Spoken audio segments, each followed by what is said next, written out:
अरे आपने ये सोच भी कैसे लिया कि मैं ये शादी करने के लिए तैयार हो जाऊंगा? Mom, I was so shocked. मैं सबके सामने चुप रह गया क्योंकि आपने मुझे कुछ कहने के लायक ही नहीं छोड़ा। आपने मुझसे पूछे बगैर सबके सामने मेरी शादी के लिए हाँ कह दी। और अगर तुम इस रिश्ते के लिए हाँ नहीं कहोगे तो हम सब इस घर में ज्यादा दिन नहीं रह पाएंगे। You know that? हमारे इस घर का और इस रिश्ते का आपस में क्या लेना देना है? विशाल, तुम्हारे पापा को काफी प्रॉब्लम्स है। वो तुम्हें नहीं बताते क्योंकि वो नहीं चाहते कि उनके बच्चे परेशान हो। क्यों? हुआ क्या? वो फाइनेंशियल टेंशन्स है। बिजनेस और पैसे को लेके काफी टेंशन चल रही है घर में।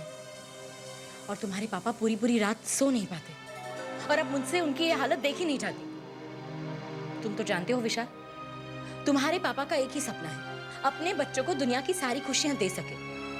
और उन्होंने ये सपना पूरा करने की कोशिश की है।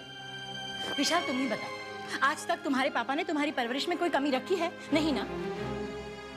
मुझे जो कुछ भी बताना था मैंने तुम्हें बता दिया। अब तुम पे है। अगर तुम नहीं चाहते कि हम लोग सब इस घर को छोड़ के बेघर हो जाए तो तुम एनीवे, मैं सिर्फ तुमसे उम्मीद कर सकती हूँ, जबरदस्ती तो नहीं कर सकती ना।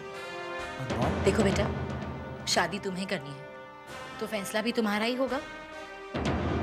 हाँ, अगर हाँ कहोगे तो हम सबकी भलाई है, लेकिन ना कहोगे तो शिकायत नहीं करूंगी।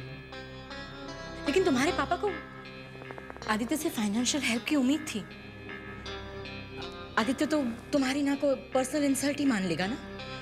पर्सनल रिलेशंस तो खराब हो जाएंगे, लेकिन बिजनेस रिलेशंस तो शायद रहेंगे ही नहीं। मेरी समझ में ये नहीं आता कि तुम इस रिश्ते के लिए ना क्यों कह रहे हो। दिया अच्छी लड़की है, एजुकेटेड है, she is a pretty girl. हाँ मॉम, दिया एक बहुत अच्छी लड़की, मगर मैं किसी और से प्यार करता हूँ।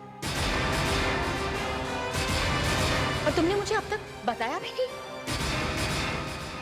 ठीक है, फैसला तो मैं वैसे भी तुम्हारे हाथ में छोड़ चुकी हूँ, अब तुम पे है। अब देखना ये है कि तुम्हारे लिए किसी लड़की की चाहत ज्यादा महत्व रखती है या तुम्हारे माँ बाप का सुख। देखते हैं ममता और मोहब्बत की जंग में जीत किसकी होती है। You take your time.